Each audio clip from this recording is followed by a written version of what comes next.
Army of looters. Stolen goods on sale on specially opened Belarus black market. Russian invaders are trying to sell items looted from the Ukrainian civilians. The occupiers are taking out all the looted items in specially designated trucks, according to Ukrainian intelligence. In the Belarusian city of Neravla, the market was opened with the aim of selling the booty. The goods include washing machines, dishwashers, refrigerators, bicycles, and motorcycles, lots of utensils, toiletry, children's toys, carpets, and jewelry. The occupiers have even produced idea of employing home delivery services. This was witnessed in the city of Mozyr, Belarus.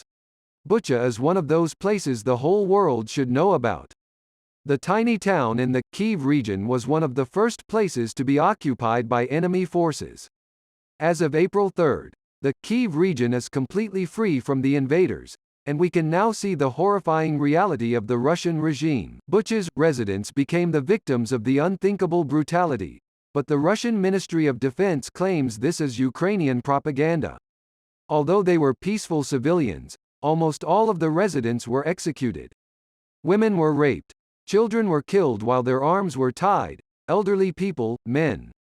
They spared no one at all. They've asked not to send baby food. There are no babies. Almost all of them were killed by the Russians. Quote from one of the posts concerning Bucha. Russian soldiers didn't come to fight.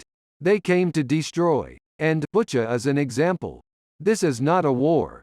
This is yet another genocide of Ukrainians perpetrated by Russia. In Irpin, the Russians shot women and then ran them over with tanks. According to Alexander Markoshin, the mayor of Irpin, the bodies of many dead women and girls were found in Irpian, Kyiv region. A lot has died from their mines, from artillery shelling. A great number of people were shot dead by the Rashists, Russian fascists. They gunned down girls and women on Pushkinska and Lermontova streets. Then, they ran them over with tanks, Mr. Markoshin said. In Borodyanka, more than 300 animals died during occupation. Most animals from a shelter in Borodyanka died during Russian occupation. Since the beginning of the war, the animals had been left without food and water. Due to the occupation, it was difficult to get to the shelter.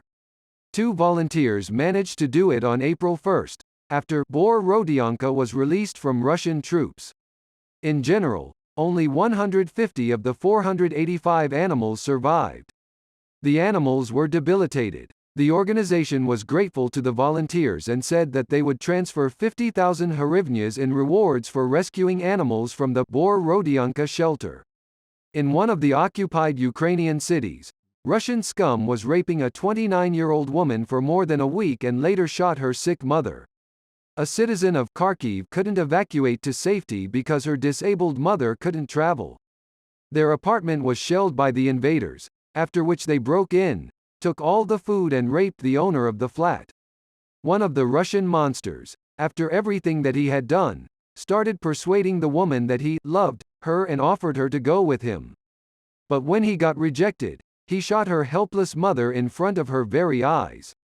The operational update regarding the Russian invasion on 18.00 on April 4, 2022. The 40th day of the heroic resistance of the Ukrainian people to the Russian military invasion continues. A Russian enemy continues to suffer losses in the course of full-scale armed aggression against Ukraine. During the whole Russian-Ukrainian war, from February 24, 2022 year, representatives of the military command of the armed forces of a Russian federation only twice announced the loss of personnel of a Russian troops fighting in Ukraine. Despite the so-called official Russian number of casualties, the losses of individual units and subdivisions of the Russian occupiers are periodically known.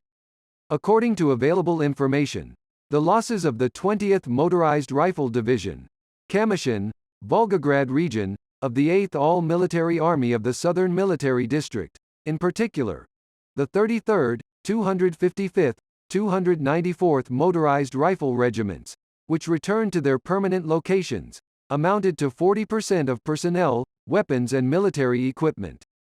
As a result, A significant number of servicemen who were lucky enough to return are trying to retire.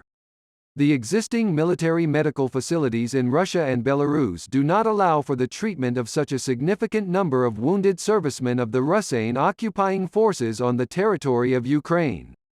Thus, the medical staff of the Central District Hospital in Glushkovo, Kursk region, has been transferred to an intensified duty regime. This is due to the fact that in the period from March 29 to April 2, from the territory of Sumy region to the medical institution came about 100 wounded Russian occupiers. In the city of Izum, due to significant losses of personnel of the 237th Tank Regiment and the 752nd Motorized Rifle Regiment of the 3rd Motorized Rifle Division, the invaders were forced to equip a field hospital in the local school.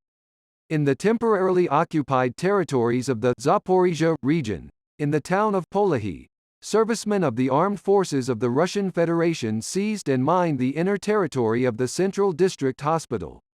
Staff and patients were warned not to return to the hospital. The wounded Russian occupiers remained in the hospital. A Russian military leadership is trying to make up for the existing losses of officers using the officers of higher military educational institutions. According to the available information, the Military Academy of the Signal Corps in St. Petersburg, Russia, is urgently training officers to replace positions in military units. The situation in the Siversky direction has not changed. Elimination of the consequences of the activities of the Russian occupation forces continues. In Slobodchina, in the city of Izum, the enemy is carrying out filtration measures and forcible removal of local residents to the territory of a Russian Federation.